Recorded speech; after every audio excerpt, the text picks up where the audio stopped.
All right, everybody, it is Tara Boothby from Sojourn Psychology, and I am here with Father Kenneth Tanner. Did I say that right? Yeah, I always want to call you Kenneth Turner for some reason, but Kenneth Tanner, Father Kenneth, Yeah, who, hi. hi, and I really appreciate Father Kenneth. I've been able to learn from him over the past several months about theology, and one of the side pieces of the Father Kenneth, just as a person, is I love hearing him speak about the young people that he works with. And so here we are, and we're in a global dilemma. There's a lot of pain and sorrow out there, and I thought, who better to have a conversation with about how to support our young people in times of trauma and war. Um, so, Father Kenneth, there's the loaded question. I guess for you, how are you coming alongside of your young people during these hard times? Uh, yeah, we started working directly. I mean, in our context, churches, um, young people who are in late middle school and high school go through a process called confirmation, which is supposed to be an immersion in what we trust as Christians and in what we practice, and a passing on. The Greek word is parodosis, to hand on what is in the center of yourself to someone else, what you have experienced, which involves knowing, involves doing, involves feeling, and passing that knowing and feeling and doing on to others who, because you love them and want them to have a participation in the same experiences. That's what it's supposed to be about. And then it ends with a ritual of hands being laid on in our tradition for impartation of the Spirit of God and of their sort of initiation into following Jesus in the world and following his teachings and living in a way that exemplifies his way of being human in the world. So a lot of times this is done by people other than the parish priest or the pastor of the church. I just didn't feel comfortable giving that responsibility to anyone else, and so I was like, I want to do this, you know. And so in September we started, and we're ending in June, and it's been a great thing. We're, you know, it's March 1st today, so we've been at this for a little bit more than half the time, and we have about, you know, a little bit more, a little bit less than half to go. And I'm enjoying it. I'm enjoying getting to know them. They're very inquisitive, curious, fearless. They know that, and you know, I mean, obviously this didn't happen immediately, but you, over a few times of being together, they get to understand that you're not troubled by or anxious about their questions, whatever they might be. Sometimes they're off the topic that we're discussing. Sometimes they're on it, but always challenging. Certainly as challenging as anything I faced with any adults in the past. And I often, although I'm sure that it's been very helpful to them, there are times when I leave because they're so direct and challenging, feeling a little like maybe I'm not up to this um, exactly. But then, you know, you hear good things, so you think, okay, well, but sometimes you wonder if you're doing everything you can for them. Anyway, yeah, so that's the process that we're in, and it's been beautiful. Yeah, and I appreciate how you say that the purpose of, knowing that action, that we are this way of being and feeling in the world, and that's really the purpose of, well, a pastoral lens Hmm. on helping people to be in relationship with other people and just to experience love and express love. Yeah. There's such a valuable way of saying that. And then it's like we have these young people and they're unpredictable. I remember well, thinking about having a conversation with you, I thought about my adolescence, and I had an amazing youth pastor. I don't know where he is. His name's Corey Anderson, if anybody knows him. He's amazing. And what I think about that was amazing, it wasn't that he made up these strange games for Friday nights, because pastors are kind of known for having strange games that they play with their youth group. But I just think of sitting in his living room, and he would talk with us, like he had stuff he was teaching us, but the relationship felt like a priority. I could be a Mm. weird, angsty, annoying teenage girl, and he still let me come and sit on his couch Yeah. with a bunch of other weird kids. Yeah. Hmm. Yeah. Yeah. I find, that I just treat, and, a number of their parents will hang around and listen to, they're interested. Some of them are near converts or certainly new to our way of walking as a church, walking this life together. And they want to hear too. But I treat these young people, and I think sometimes I wonder if the parents wish I would hold back, but I treat them as though they're, Yeah. adults. I don't, hold back. I just, whatever the question is, it can be sometimes, where you might be expected to give the paternal answer, you know. Yeah. I find that actually you just need to tell them what you think, and how you approach something without, like, well, what is the thing I'm supposed to say in this Mhm. circumstance? Yeah, but it's working. And it's powerful when you say that. I think this is the dilemma when we're in a position of authority, is what is the answer I'm supposed to give here? Yeah, And yeah, so then there's so many unanswerable things. I know you've yeah, come along, young people going through really horrific things.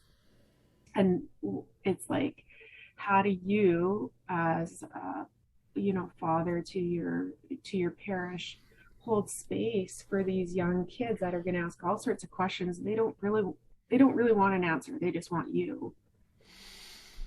yeah. Um, I'm not. I know that's true, but I'm not always in the moment cognizant, aware in the moment that maybe they're just looking for some solidarity or affirmation or what have you, and not, the answer.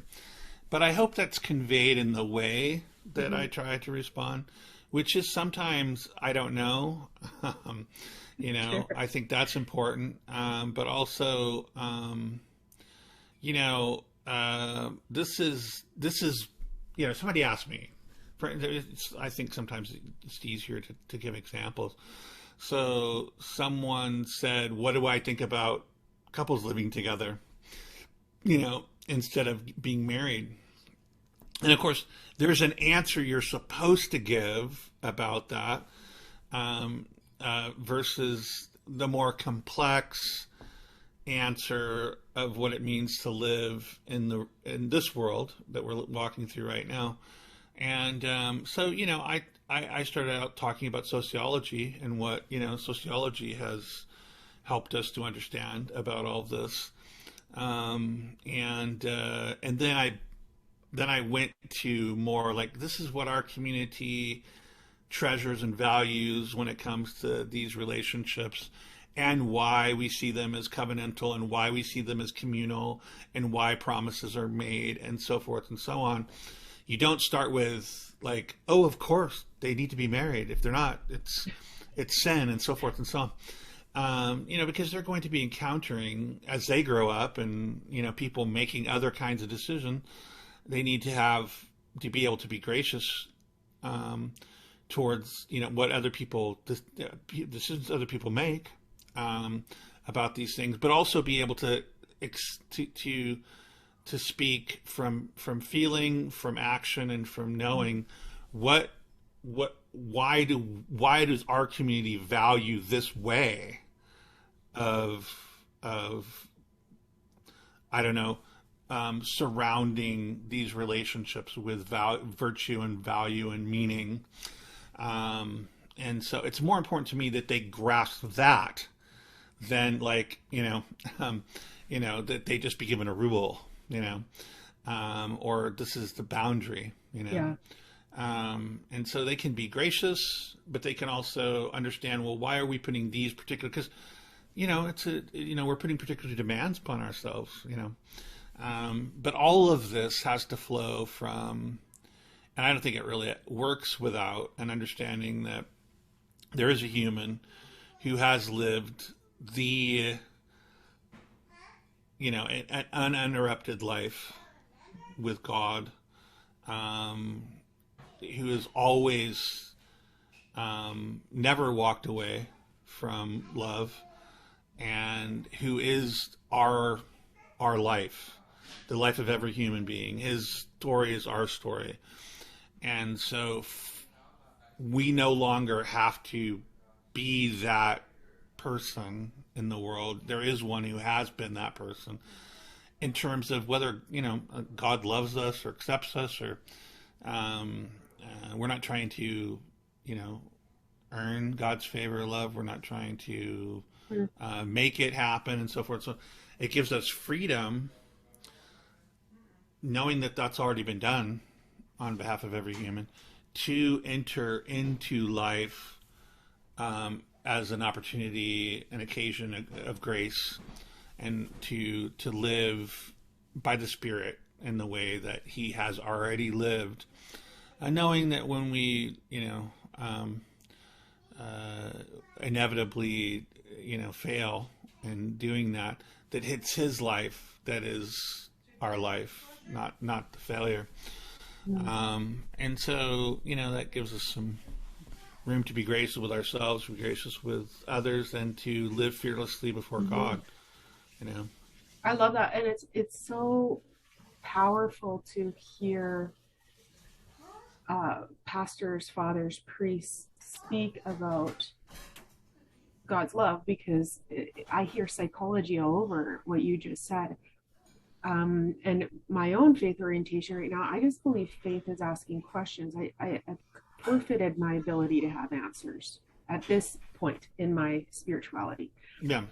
I love the question you just gave me. And I think that it fits so well. Like, how do we come alongside of young people? How do we come alongside of anybody in times of trauma, war? It's this, how can, question, how can we not walk away from love? Like how you said that, how can we not walk away from love is just a beautiful experience to hold that question. Yeah. Yeah. Mm-hmm. Yeah. Well, in our tradition, the experience of love, of unconditional, available love, is that we stop being afraid, which is not in this as a way of being a human in the world, which is not to say we don't have moments of fear and anxiety, because all humans do, we're human, but that as we face the world and as we face circumstances, we face the news, we face what's happening around us or thousands of miles away, we have a frame of reference on ourselves and our neighbors and on our enemies and on the world that's not driven by fear. That's what it means. Don't be afraid means is your orientation on the world is not afraid. Doesn't mean that a room catches on fire, you're going to feel fear. That's part of being human, is to experience that, because there's danger and you need to get out of there or get people who might be harmed out. and it's just part of our natural response. But there's an orientation on all of this, and it's kind of hard to get hold of Mm-hmm.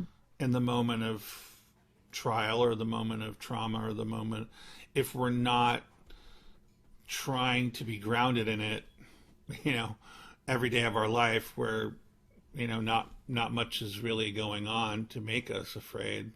Mm-hmm. As you get into a condition where we understand that we can trust the one who loves the world and who loves mankind and who loves our neighbor and who loves our enemies. Well, and there's hope there in that.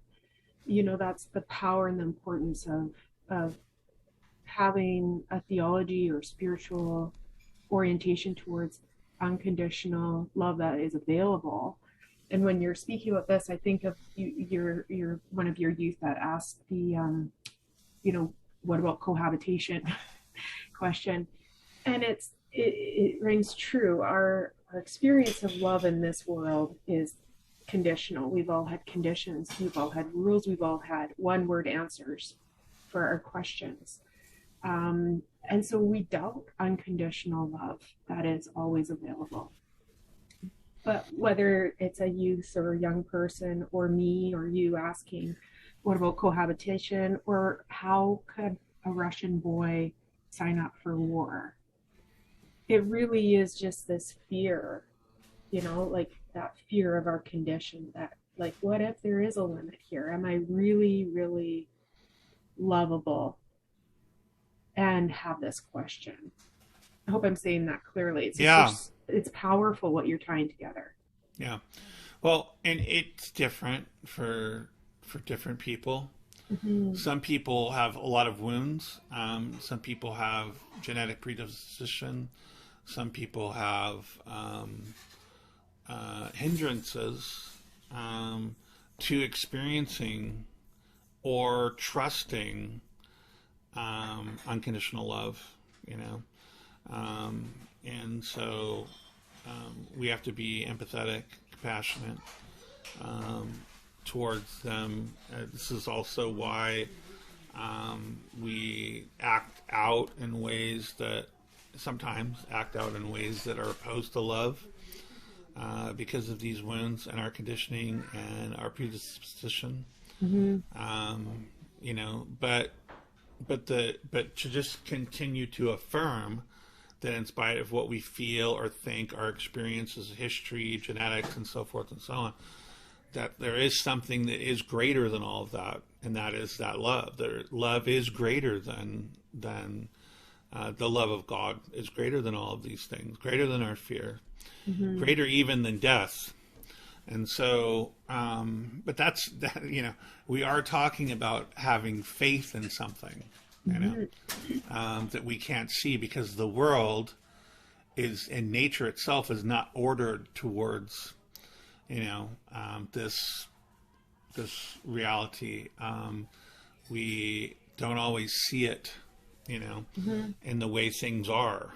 Mm-hmm. So we have to interrogate, what we're seeing in light of what we trust. And then, and that's, again, you try to pass on the trust that you have and the reasons for the trust and the experiences, the feeling of all this, and the practices that help keep you grounded in that to others, so that when and if, on behalf of others or themselves, they need to live this out, it's available to them to live out, and that's serious business, and when it comes to, we were talking before we got on, is when it comes to war and trauma, and you see terrible things happening to people, Christians are committed to nonviolence. This is the way of our Lord. This is the way of Jesus, the human who's God. is he doesn't take up arms to defend himself. He hasn't come to bring a military solution to the world's problems. He didn't when he was among us, and he's not going to resort to those means in the end. And so that's radically different than the way of the world, right? Mm-hmm. And so, but then we see, and that gets us by for lots of things. But then you see someone or someone's being harmed by others, and you have to say, well, what are we going to do about this? Besides prayer, besides doing whatever it is that we can, negotiation, relief, what about, and we were just talking about it before, I struggle with, well, there should be, somebody needs to get up and, fight for these people or fight with them against a clear aggression like what is happening. There is history and there's boundaries and there's stories and all kinds of stuff that divide these people. But in this moment, there's a clear aggressor and a clear, people who are just going about their life in the world, and all of a sudden they're facing this violence. And you have to say, you have to. I struggle with sitting by and just letting it happen, even though I say that I trust. Yeah. I think that's it though too, Father, is that that's what young people need, is to know that we struggle, like when you allow yourself to bring your humanity into your relationships, like obviously as a father to your parish, you are offering pastoral care. You have opinions about theology, and that dictates your job, right? Yeah. But it's the humanity, that being human, and to have you say, like, I know my theology of violence, I know what I believe about love and about what God wants for us, but then I struggle. Yeah. We're all struggling, we're all asking questions. Yeah. Mm-hmm. And I do think, like, people, like, I have friends that have habits of prayer. Mm-hmm. And Brian is very habitual about his prayer life. And I do think that that habit in his life keeps him a little more able to navigate these things, and what's happening, what he's seeing, and how he's feeling about it, and so forth and so on. This is what I'm trying to get at with passing on practices and passing on habits of mind and of feeling and of action that reinforce to us in ordinary time, that when we get to extraordinary time, we are able to stay with what we're convicted about versus reacting, to what we're seeing. But again, when someone is helpless, there is something in being attacked. There is something in me, anyway, that wants something to be done about it. And I think that's okay.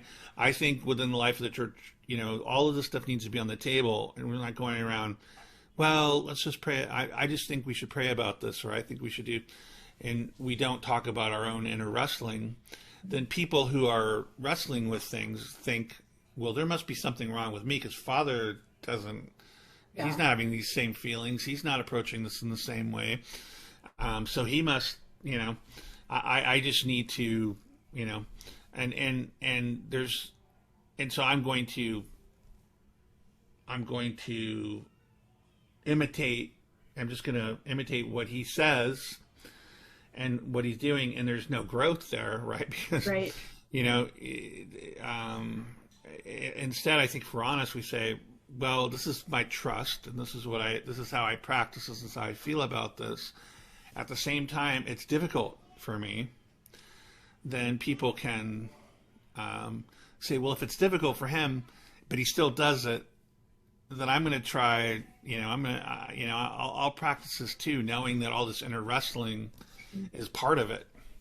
And so that it's genuine instead of we're all putting on, a show for each other, which, it's going to go down in flames at some point, right? So. And it is important to notice. It's like, even, through a pastoral lens, when we see war and terrible things, it's very human to say, maybe I should go fight, or like, would I go? So when young people, it's just normal. I think adolescents are going to say, like, I should go fight, or, or kick that person's butt who did this terrible thing to my friends, because that's human.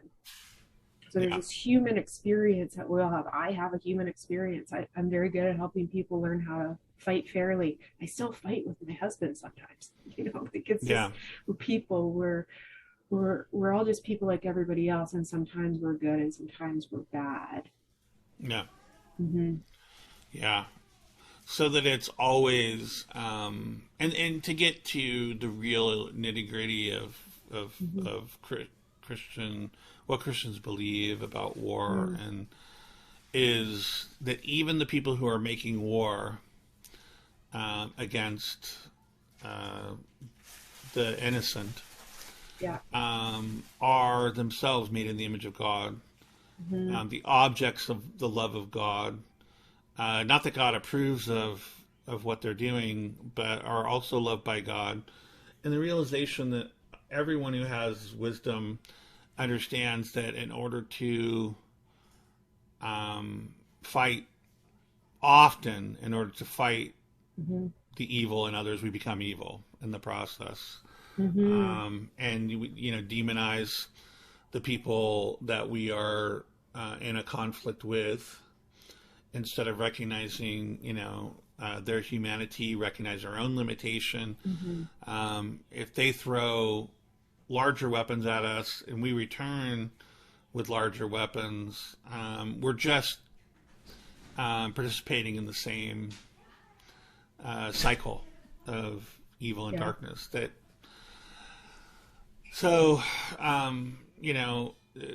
is why, we finally get back to the cross. Do we trust that death means that no one else needs to die for the world to be made right again? This is what Christians trust. This is that we put God to death, and that death means no one else has to die in order for the world to be made right again, because God makes it so. Not because, obviously, because only God's capable of taking this evil, our murder of God, and making it life-giving for all times and all places, prior to and after the cross. And as human beings, we want everyone to become suffused with that perspective and that wisdom, so that we would stop these cycles of violence. But it does, it's radical. Yeah, it's very radical. It's absolutely radical. And sorry to interrupt you, but not sorry. What I'm picking up from you as well, and I'm curious, you can reframe it. But this feels true for me, is that there's things I confess as a Christian, as somebody who really believes that Jesus is divine love. I confess those things, but I don't know if I had ever fully confessed those things until I gave myself space to question and doubt my own humanity and the humanity of others. Yeah. There's and we can go along, right?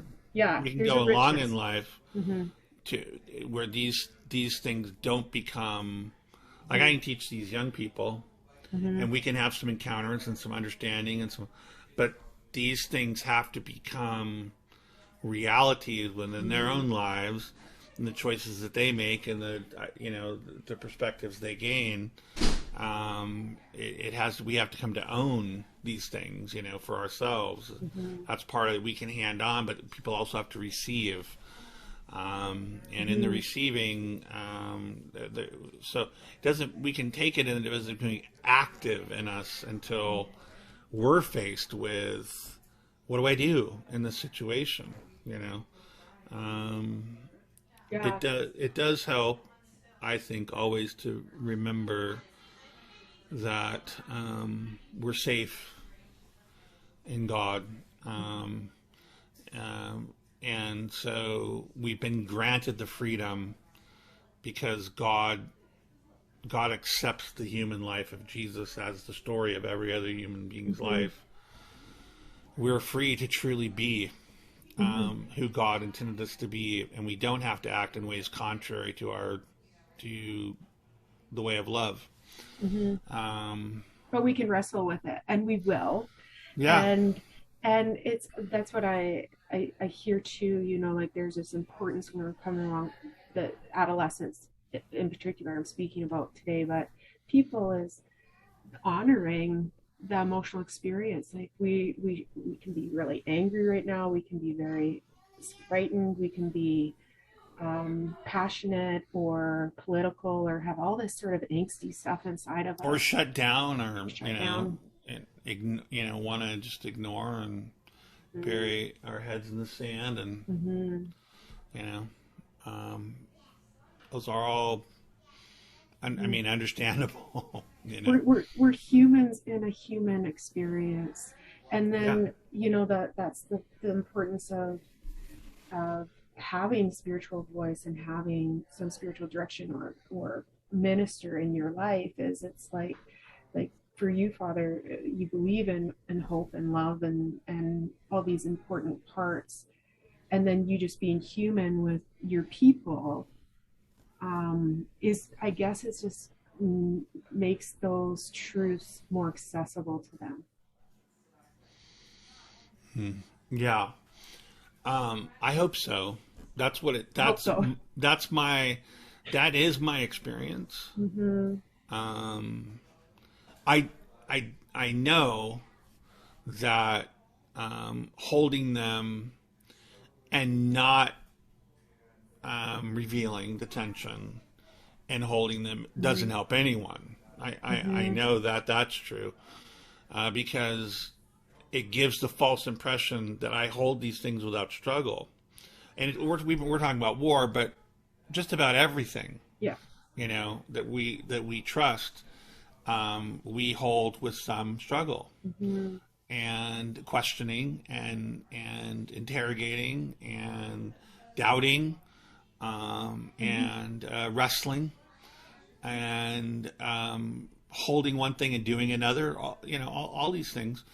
And we if we just give the impression that this is not a struggle for us, then when other people start struggling, they say, "Well, it works for him, but it's not doesn't work for me." So Yeah. I'll try some. I'm going to go another path, or this can't be. It seems like he has no trouble in holding this, but that can't be true. And so then distrust, Yes. because I'm struggling, but he's not telling me that he is, and so there must be some dishonesty, Mm-hmm. here. And we could multiply, right, from examples from there, but the honesty and transparency is very important Mm-hmm. in all of this, but you speak to my parents that are listening to this or whatever,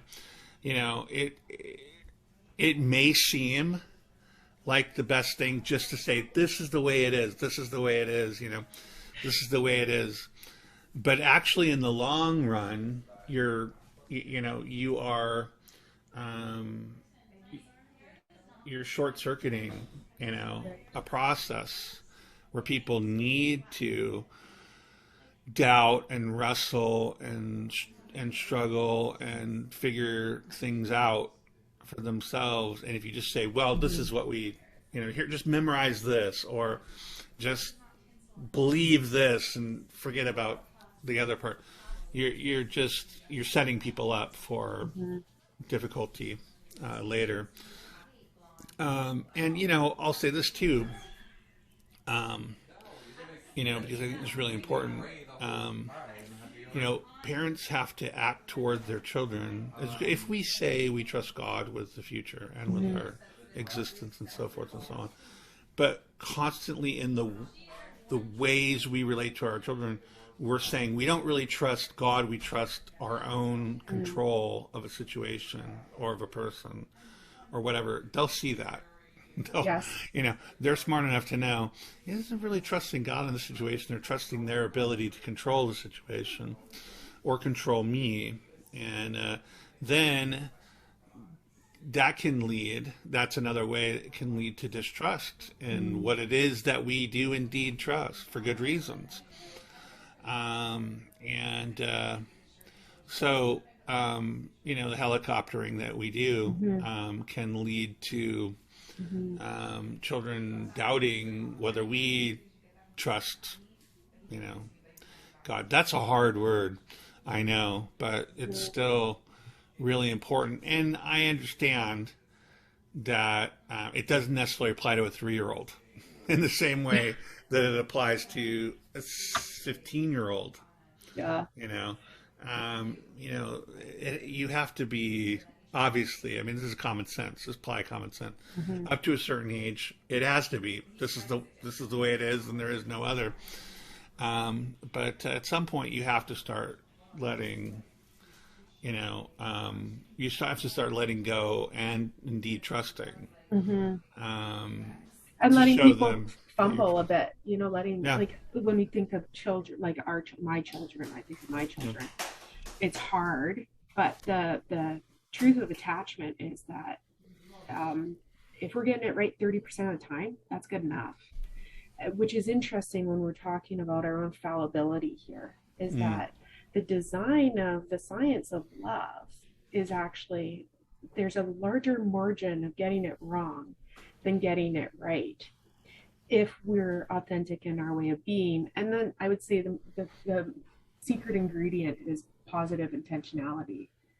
But then I think that from your pastoral lens and what you're sharing with us today, you just say the secret ingredient is love, which is even more perfect. Yeah, yeah, and I mean, that's not. I mean, it needs to be said because people have definitions of the word. Yeah. It needs to be said that that's not my ooey, gooey feeling, about someone or my hormones or my crush. Mm-hmm. That's volitional or use a big word. That's a decision. Yeah. That's that is a commitment. Mm-hmm. That is a covenant. That's it involves sacrifice. It involves putting the interests of others and the other before yourself. Yeah. And so forth and so on. That's what we mean. That's what a follower of Jesus means in invoking the word love, not preference or favor or I like or that sort of thing. And so then it gets watered down, Right. But That's it powerful. uh, That's powerful. Because it's what I agree with you on is what I'm hearing is it's about getting slow with these things, and I believe that, like, when we really want to uncover somebody's pain or their story, or I have a couple in there trying to explain to me who the bad guy is in the marriage or whatever it is. The attachment work is all about getting really, really slow, and that's what I hear you acknowledging too, is there's those times when we get slow with youth and children at the right time, and in that moment we're just with them, we're not rushing them, giving them answers, and in the space of being slow with them, that's actually where this beautiful the relational thing happens. I can struggle, I can be human with this bigger person. Yeah. Yeah. Hmm. Yeah. Okay, that's Yeah. powerful. Yeah. I mean, Hmm. you know, with prayer. With prayer. And as you said, that era, Mm-hmm. the error percentage, I mean, it's just you got to be comfortable with the fact that we're human, and um, Fail forward. that never countenancing abuse, Mm. never countenancing or making space for intentional wrong or harm, Mm-hmm. or evil, but just within the context of trying to Mm-hmm. intentionally do these things, we're going to fail, and Yeah. so Hmm. That's awesome. Well, Father Kenneth, I just really appreciate having this conversation with you, and hopefully somebody's going to listen to it and like it too. But for yeah, me, it was yeah, good. yeah. This is good for me. So if it's helpful for one person, that'll be great. Exactly. All And right. Father Kenneth is at the Holy Redeemer Church down in Michigan. I don't even know what city you're in. North of Detroit, North of about Detroit. half an hour. Yeah. Okay. All right. Well, thank you so much. And Blessings to much you. blessings to you as well. Thank you. God's peace. Thanks, Tara. You're welcome.